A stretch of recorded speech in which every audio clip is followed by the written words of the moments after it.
Good afternoon, all. Thank you for joining us, our campus here, Toronto Metropolitan University. My name is Mohammed Lashimi, and I'm the President and Vice Chancellor of Toronto Metropolitan University. Before we begin, I would like to acknowledge the land we are gathered on. Toronto is in the dish with one spoon territory. The dish with one spoon is a treaty between the Anishinaabe, Mississaugas, and Haudenosaunee that bound them to share the territory and protect the land. Subsequent indigenous nations and peoples and Europeans and all newcomers have been invited in this treaty in the spirit of peace, friendship, and respect. I have the privilege of standing up here today with Minister Quinn, our Minister of Colleges, Universities, Research, Excellence, and Security, and Minister Bethlenfalvy, who is Minister of Finance, and we have also with us Bernard Lotman, CEO of Cedar Podium. And I'm thrilled to announce that in partnership with Cedar Podium and the Building Ontario Fund, an agency of Ontario's Ministry of Finance, a new student housing residence will be built at just here behind me on Bond Street and Dundas Street East. And this will be a very significant addition to our housing capacity for our students.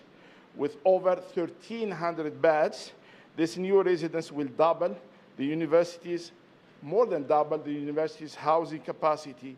It will also include academic space on its lower level.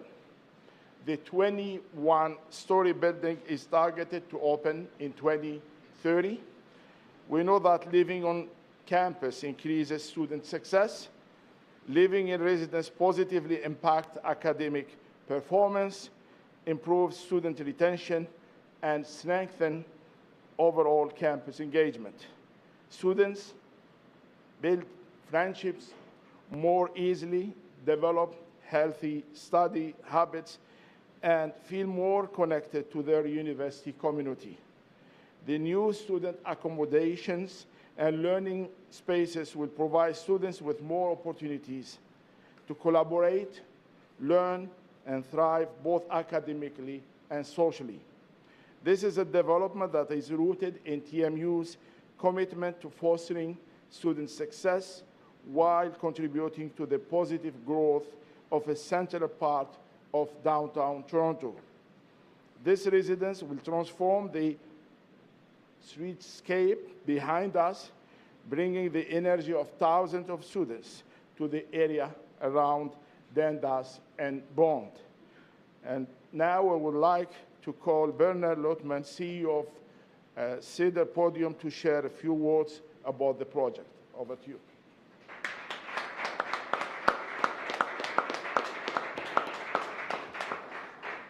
Thank you, Mohammed. I'm absolutely thrilled to be here with all of you to celebrate this remarkable project. The Bond Street residence is a shared vision between TMU and us to create a new home for TMU students. Quality on-campus housing is critical to student well-being and academic excellence, and we're proud to be a partner of this important investment with TMU.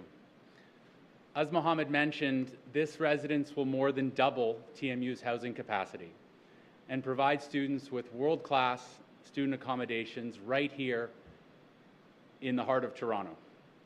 And when I say the heart of Toronto, it is literally the very center of our city, right here directly on Sankofa Square. When students from all over Ontario and all over the world arrive to the new Toronto Metropolitan subway station, the entrance to this new facility will be waiting for them. The team, a lot of them are here today at Cedar Podium, are very fortunate to have decades of experience delivering thousands of students to beds across Canada and the world, and we're thrilled to provide that expertise for TMU students. This landmark project incorporates market-leading standards for sustainability and student well-being. It will be registered as a Canadian Green Building Council Zero Carbon Design project and Fitwell certified for student well-being. We are grateful for the partnership with TMU and the trust they've put on us to deliver this project. And of course, the Ontario Building Fund that made this critical investment in Ontario infrastructure. I'd like to personally thank Mohammed and Michael for their extraordinary leadership, both at TMU and the Ontario Building Fund. But most importantly, we're ready to get shovels in the ground and hopefully opening the brand new facility in a few short years for TMU students. And now I'd like to welcome Michael from Ontario Building Fund to say a few words. Thank you.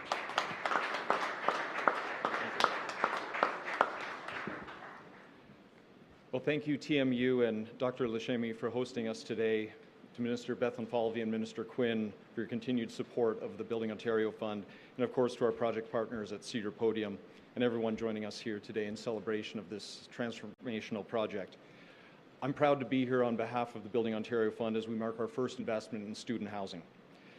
It isn't just a building. This is a bold project that brings together a globally recognized developer, a visionary university, and an enabling infrastructure investment from the Building Ontario Fund to provide an enriched and, most importantly, an affordable experience for students. That's real impact, and it's exactly the type of project that the Building Ontario Fund is meant to catalyze. We're investing approximately $200 million in this multi-phased initiative, with $83 million in debt financing being attached to this first phase that will deliver a 21-story tower, as Bernard described, right here at the heart of the city and revitalize a key area of the downtown core. The Cedar Podium model is unique in that, as of this fall, ownership of private lands adjacent to the university will be transferred to it as part of the transaction, increasing TMU's land holdings, which can be very challenging in a time of capital constraint and in one of Canada's most expensive markets. Of course, this is just the beginning for the Building Ontario Fund. Together with incredible partners like Cedar Podium, we're building more than just housing. We're building opportunity, accessibility, and a better future for Ontario's students. Thank you to the many people in this room that brought this transformational project to fruition, and of course to our amazing team at the Building Ontario Fund. Let's keep building Ontario together. And with that, I'd like to invite the Honourable Nolan Quinn, Minister of Colleges, Universities, Research Excellence, and Security, to the podium.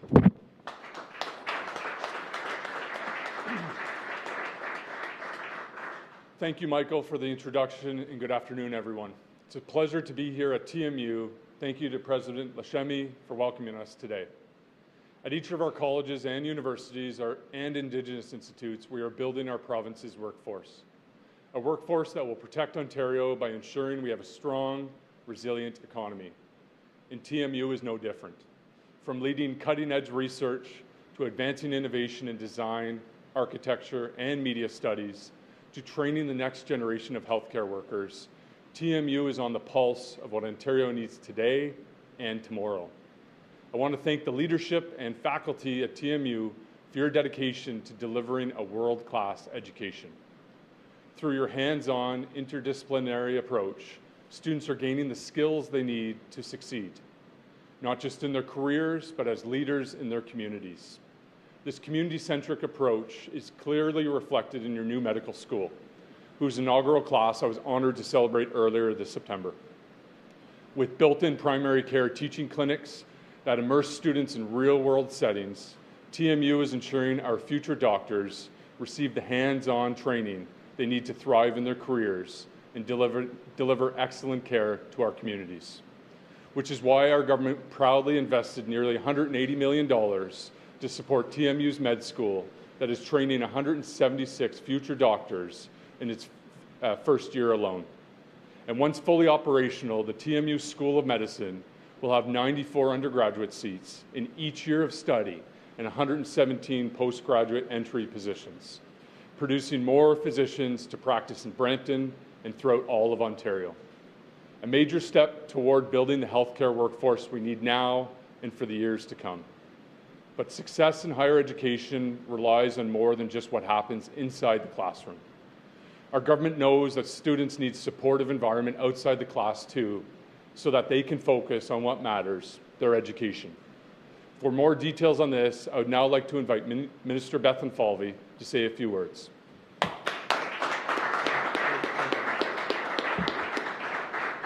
Well, good afternoon, everyone. It's great to be here. These are not my remarks, by the way. I can just see that. It's great to be here, Dr. Lashemi. Thank you for your leadership at TMU. TMU does an incredible job. Nolan, you just spoke of the medical school. I remember a number of years ago having conversations about, Minister, you've got to get support on a new medical school, and you were persistent, and that vision has now come to fruition. I really want to thank Cedar Podium, David, and for you for your leadership. This is really, looking at the renditions here is remarkable. And doubling the number of residences, student housing, is exactly what this city, what this province has been asking for, and you're helping deliver that. Michael, as well as CEO of the Building Ontario Fund, thank you for your leadership. This is a new organization that we just stood up to help get things built faster and do more that otherwise wouldn't get built. And today is an example of exactly what that vision of creating the Building Ontario Fund has done. I want to thank your three organizations. Many of your team are here, whether it's the Building Ontario Fund, Cedar Podium, or TMU. Thank you to all of you who are helping make this dream a reality. And last but not least, our great Minister of Colleges and Universities. I'm going to stop there because I haven't figured out the rest of the acronym just yet. Me neither. But great leadership and a multi-dimensional focus on making sure that we continue to support our world-class education system here in Ontario. Around the world, though, economies continue navigating the impact of trade insecurity. And while Ontario is not immune to these pressures, we have faced challenges before, and we've always come out on top. Our 2025 Fall Economic Statement, A Plan to Protect Ontario, is our plan for the way forward. Our plan to unleash our economy and make Ontario the most competitive place in the G7 to invest, create jobs, and do business. Now, an important part of that plan is building the housing and the infrastructure that Ontario's long-term prosperity relies on. And that is why today I'm honored to be here to announce that as the next milestone in our government's plan to build a stronger province, we are making a $200 million investment through the Building Ontario Fund to create a new student housing development right here at Toronto Metropolitan University. That's starting with $83 million. This development, as was mentioned, will see a new 21-story residence. Is that the 21-story right there? 21-story residence built right here at 100 Bond Street, which will help create nearly 1,400 new student beds and more than double, as was mentioned, TMU's student housing capacity. What a milestone. Ontario is proving that you can build affordable housing, create good-paying jobs, and support future generations, all by investing responsibly in projects that strengthen our economy, grow our communities, and create opportunities for years to come. So thank you to the Building Ontario Fund. We're able to get this thing off the ground, and it shows the best of the public, private, and philanthropic sectors work to accelerate investments in high-impact, revenue-generating infrastructure projects in our province that would otherwise not get built, or certainly not get built this fast. That's what the Building Ontario Fund is all about, delivering real results for people and making smart, lasting investments in Ontario's future. You know, our government is ensuring we have the homes, the infrastructure, and the capacity we need to meet the challenges of today and the opportunities of tomorrow.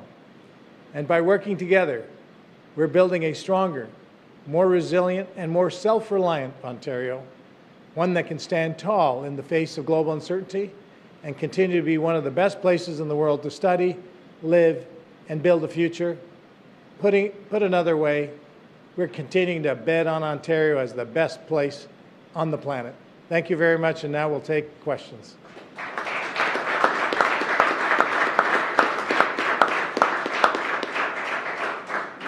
We will now take reporter questions. Please identify yourself by name and outlet. And as a reminder, it's one question, one follow-up. Hi, Isaac Callan, Global News. My first question is for Minister Quinn. Minister Quinn, I want to ask about the funding formula. It's something you've been looking at over the summer. You suggested there were areas where the cost post-secondary education has to pay haven't kept up with the formula. Can you give us an idea of which areas you're looking at overhauling and how major that change will be when you unveil it? Absolutely. So as I've mentioned prior, we've been meeting all summer with our stakeholders through the 47 publicly assisted colleges and universities and understanding where the costs have changed on doing the programming. So a specific area would be the weighted grant units, and that's the funding that's given towards a specific program. That is something that we're looking into, as well as small northern and rural institutions. I understand that the costs are higher to do the instruction in some of our smaller communities. So that's something we're looking at.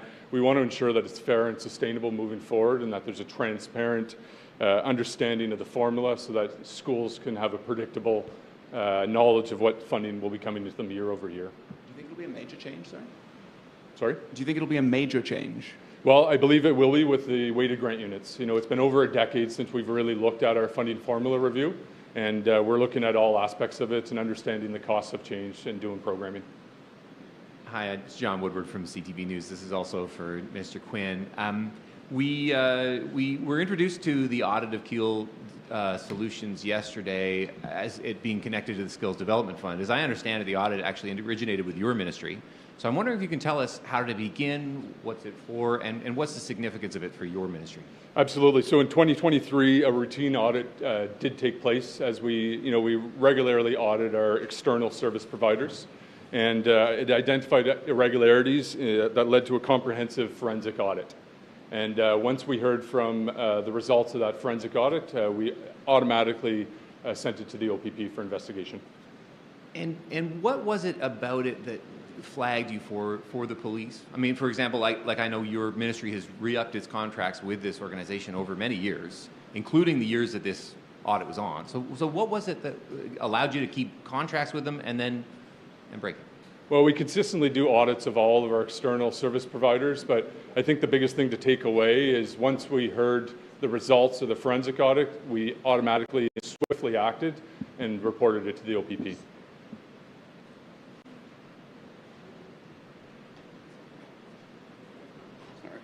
Hi, I have a question for Minister Bethlenfalvy. Doing double duty here, just 1 second. Sure. All right. Thank you, sir. The question for one of our reporters is $210 million is now going towards increasing road safety in school and community safety zones without using speed cameras. Is this new money or is it being reallocated? And when will municipalities have access? Well, thank you for that question. Again, I want to thank Bernard and Mohammed and Michael and Minister Quinn for being here today for such a great announcement. You're asking about the speed cameras and the traffic calming measures. The Premier has been very clear. This is about safety. This is about making sure that our communities continue to be safe without a cash grab by municipalities, the 37 or so across the province that actually have cameras out of 444 municipalities. We're going to be there with the funding. Details will follow, but the Premier has made the commitment to make sure that we support those traffic calming measures, the safety measures to ensure that our communities remain safe. But let me say this as well. The number one thing is people have to obey the law. That, regardless of any mechanism, they have to obey the law. Just clarification. Are you able to tell us whether this is new money or reallocation? You're asking if it's new money or a reallocation of existing money? That is something that we'll disclose down the road, not today. We're going to do what is necessary to fund this money. Of course, as we go through the year, where we have not planned certain funding, we have what we call contingency funds for things like this. So we'll let you know once that's rolled out. This will be the last reporter question. Paul Smith from CBC. We're expecting a mining project near Timmins to be selected as a major project by the federal government today. What's your reaction to that? I think it's great. It's great. We can't take 15 years to get a project approved. A lot of times the slowdown is from the federal government duplicating assessments, impact assessments, permitting. It takes too long. Capital is long gone from the province if it takes 15 years. So anything that the federal government can do to help with that process, and by the way, this mine will have nickel, graphite, lithium, a whole bunch of the critical minerals that will be necessary to power our critical minerals strategy and our technology sector across the country and beyond. We're hopeful as well that the Prime Minister will dedicate funds and announcement for our large-scale nuclear facilities, which we've signaled is a priority for Ontario. It's green, clean energy. We have the talent here. We're refurbishing nuclear stations. We're building the first small modular reactors anywhere in the G7. Shovels already in the ground. In fact, through the Building Ontario Fund, that announcement was made a few weeks ago with the Prime Minister and with Premier Doug Ford. I was there to announce $3 billion going into the building of those small modular reactors, a significant milestone where Canada is leading the world, and we'll continue to build on that success. Of course, the Ring of Fire, we've got more announcements that we'll make with regard to the Ring of Fire, but we need faster permitting. We need a partner in Ottawa, so we're hopeful that the federal government will put that on the list today. This now concludes the press conference. Thank you so much. Thank you again, everyone. Thank you for being here.